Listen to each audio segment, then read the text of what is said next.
I never called it a doxing server.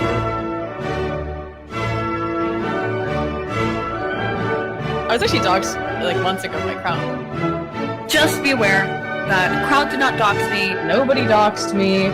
I didn't get fired. I quit.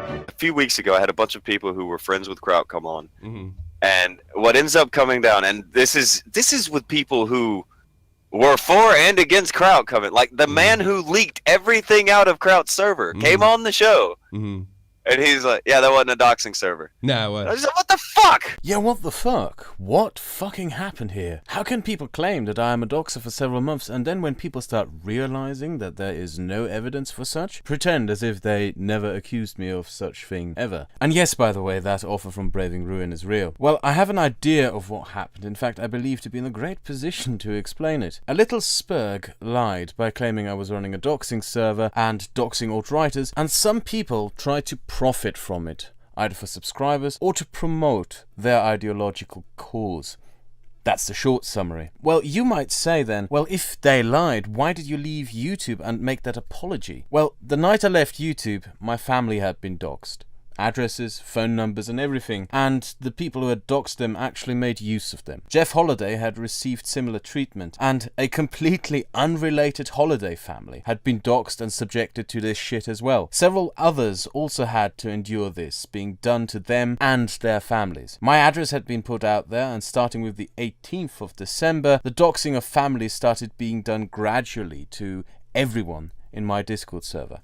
So allow me to be blunt here. I decided that me leaving would be the best, to hope that this shit would stop. Well, it didn't stop. That's the worst part about all of this lie which was started by Braving Ruin, that we were running a doxing gang, that we were doxing alt-writers, somehow gave a magical justification to the liars and their followers to do to us whatever they wanted, to do to the opponents of the alt-right however they wanted. And even worse, after I had left, this started being done to the families of people who were not even in my server. Over the last years, we have all seen how when criticizing social justice, some of the craziest amongst them will eagerly dox you and even try to get you fired. What, however, these recent experiences teach me is that if you criticize the alt-right, they will come for your family. After December, I spent 4 months shut off YouTube, disengaged, with other things being the priority, moving into a new home, working a job and other stuff. I didn't watch a single YouTube video from January to around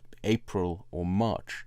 Mainly, I played video games in my spare time and took up some exercise since I wanted to lose some weight. I found that putting weights into a backpack and running up a hill really does the trick. But enough of what I did. As time went by, people gradually started realizing that Braving Ruin's accusations and the alt-right's accusations at large that I was a doxer were not true. Braving Ruin realized that too and made tweets about how he never supposedly called me a doxer. He tried to weasel his way out of what he started by all means necessary, including making that disgusting offer to me. And then something better, the reason why I am making this and probably other future videos. Braving Ruin disappeared from Twitter and YouTube while spreading the rumor that I have through some sinister means driven him off the internet. That, however, is a lie. I know why he left YouTube and Twitter.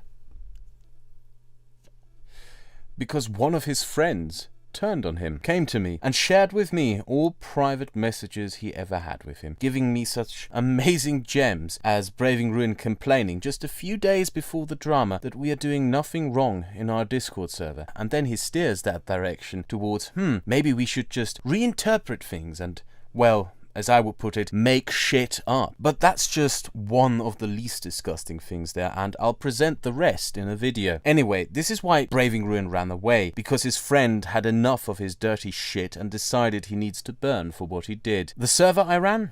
Not a doxing server, a video research server. It wasn't even a secret. I specifically asked around for academics and got people in the fields of biology, chemistry, anthropology, and psychology.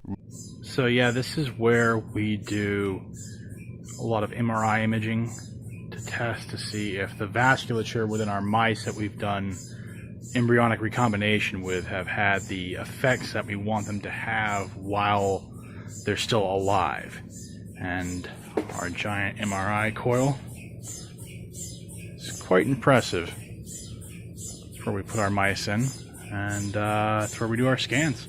Ranging in degrees from PhD to master's degree to bachelor's degree to just students. What videos were we making in that server? Well, the last 4 on my channel were made in that server. I went to visit concentration camps to get documents and footage for a series debunking revisionists. And in the week the drama started, we were about to publish my first response video to Jean-François Garipi. Most annoying though to me, and that's more of a side note to most I believe who are heavily invested in drama, I wanted to make a 4-part series about the rise of Imperial Japan, the ideologies of imperialist Japan, Japan's role in World War II, and why I believe the alt-right have more in common with Imperial Japan than with European fascists. I really wanted to make that fucking video. I am furious that my work on this was disrupted by an Arab-American white nationalist who barely managed to get 3 fucking videos done in 8 months. وفي كلمة سبحان الله الشيخ ابن باز باعث رسالة للشيخ أحمد شاكر أيام الاحتلال الإنجليزي. We also wanted to troll Alternative Hypothesis and Jordan Peterson by feeding one of them pseudoscience and laughing if he presented it in a video, and trying to get Jordan Peterson on a live stream to debate this guy. Hey, old bigots! This is about this Orlando shooter. He was just a bigot. He was confused because of postmodernism. I'm very pleased that some of you recognize that I was already talking about postmodernism before Jordan Peterson. To support the pseudological lies. Feminism. Same-sexuality. Homosexuality, I'm told. Who are acknowledging the postmodern issue. Whenever someone is not behaving homophile, he or she is qualified as sexist. Human rights. As if you're feeling like a toothbrush is a human right. If you have questions about the server, I'm happy to answer them. In fact, I've been happy to answer them for 8 months, but none of the people who invested themselves into the narratives seem to ever bother to ask. Except for a few viewers who bothered looking at the so-called evidence and realized there was nothing there. But bottom line, I can't summarize all of this, in one video. So this is just a primer. I'm going to show you all I have gathered throughout the next few weeks on my channel. Or maybe not all. I don't know. I don't really know how long I can bear making videos about this horseshit. I will probably also mirror the videos by people who were also burned by this and decided to now come forward and address this.